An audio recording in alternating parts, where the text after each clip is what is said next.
தமிழ்நாட்டில் வந்து இப்போ ஒரு பெரிய சர்ச்சை போய்கிட்டு இருக்கு. அதாவது ஒரு மூன்றாவது மொழி அப்படின்றது ஒன்று கற்றுக்கணும் அப்படின்றது, அது இந்தியா இல்லை கன்னடமா தெலுங்கா அப்படின்றதெல்லாம் வேற. ஆனால் தமிழ்நாட்டில் இருக்கும் அரசாங்கம், எங்களுடைய மாண்புமிகு முதலமைச்சர் அவர்கள், இவருடைய கல்வித்திறன் அப்படின்றது வந்து ஒரு மொழியை கற்றுக்கொள்வதால் உங்களுடைய அறிவுத்திறன் என்பது வளராது. நீங்கள் அறிவை வளர்த்து கொள்ள வேண்டும் என்றால் அறிவியல், கணிதம் போன்ற விஷயங்களில் நீங்கள் கவனம் செலுத்த வேண்டும் என்று சொல்லிக் கொண்டிருக்கிறார். அது இதில் வந்து பல பேர் சொல்கிறாங்க, இது மாதிரி வந்து மூணாவது மொழி ஒன்று படித்தா இதில் வந்து ஒரு மாணவர்கள் இன்னும் திறமைசாலிகள் ஆகிவிடுவார்கள் அப்படின்றது. அவர்களுக்கு என்ன புரியவில்லை என்றால், அது ஆங்கிலமாக இருந்தாலும் சரி, தமிழாக இருந்தாலும் சரி, அது வந்து ஒரு மொழி என்பது ஒருவருக்கு ஒருவர் அவர்களுடைய கருத்துக்களை பரிமாறிக்கொள்வதற்கான ஒரு சாதனமே தவிர மொழி என்பது அறிவு கிடையாது. நீங்கள் வந்து மூணாவது மொழிக்கு படித்தா அப்போ 5 மொழி படித்தவங்கலாம் அறிவாளி அப்படின்றது கிடையாது. உங்களுக்கு வந்து அறிவு என்பது மற்ற விஷயங்களிலும் இருக்க வேண்டும். இவர்களானால் எல்லாரும் வந்து ஒரே மொழியை நீங்கள் எல்லாரும் கற்றுக்கணும் அப்படின்னு சொல்கிறாங்க. கேட்டால் நாங்கள் ஹிந்தியை தான் கற்றுக் கொடுக்கணும்னு சொல்லலை அப்படின்றாங்க. ஆனால் தமிழ்நாட்டில் வந்து 40,000 பள்ளிகள் இருக்குது. இவங்க சொல்கிறது வந்து நீங்கள் 22 மொழிகளில் ஏதாவது ஒரு மொழியை நீங்கள் தேர்ந்தெடுங்கன்னு சொல்கிறாங்க. அப்போ 40,000 பள்ளிகள்லையும் 22 மொழிப்பாடி ஆசிரியர்களை இவங்க நியமிப்பாங்களா? இங்கே ஏற்கனவே வந்து இங்கே கணிதம் சொல்லித்தரத்துக்கும் அறிவியல் சொல்லித்தரத்துக்குமே இங்கே வந்து ஆட்கள் வந்து போதைய அளவு இல்லை அப்படின்ற ஒரு நிலைமையில் 22 × 40,000 அப்படின்னு வச்சிங்கன்னா எத்தனை ஆயிரம் பேருக்கு இவர்கள் சம்பளம் கொடுத்து கொண்டு, ஆனால் இந்த சம்பளம்லாம் கொடுக்க வேண்டியது யார்?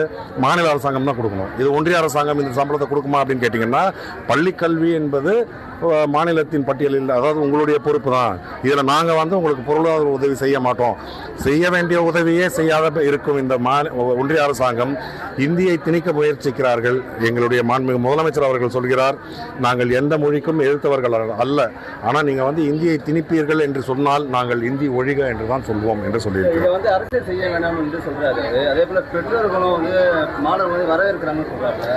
இல்லை, அதாவது பெற்றோர் மாணவர்கள்லாம் வரவேற்கிறாங்கன்னா, நீங்கள் இன்னைக்கு பசங்கள்லாம் வந்து ஸ்கூலுக்கு போகிறப்போ தூக்கிக்கிட்டு போகிற பையை பார்த்தீங்கன்னா அவங்க தூக்க முடியாமல் தூக்கிக்கிட்டு போயிட்டு இருக்காங்க. ஏற்கனவே அவங்களுக்கு வந்து இப்போ இருக்கிற தமிழ், ஆங்கிலம், கணிதம், அறிவியல் இது போன்ற பாடங்களை எடுத்துகிட்டு போகிறதுக்கே அவ்வளோ இதில் கூடுதலாக இன்னொரு புக்கு வேறு எடுத்துகிட்டு போக சொல்கிறாங்க. அண்ட் மாணவர்களுக்கு அதனால் ஏதாவது பயன் இருக்கா?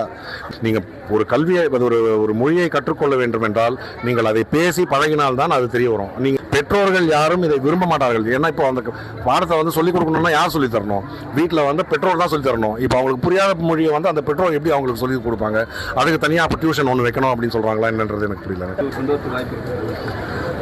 கண்டிப்பாக வாய்ப்பே கிடையாது. நாங்கள் வந்து அது எங்களுடைய முதலமைச்சர் அவர்கள் தெளிவாக சொல்லியிருக்கிறார். இந்த மும்மொழி கொள்கை அப்படின்றது தமிழ்நாடு இன்று இல்லை, பேரறிஞர் அண்ணா காலத்திலிருந்து நாங்கள் எதிர்த்து கொண்டிருக்கிறோம். இருமொழி கொள்கை தான் தமிழ்நாட்டின் நிலைப்பாடு. இதில் எந்த மாற்றமும் வருவதற்கு வாய்ப்பே கிடையாது.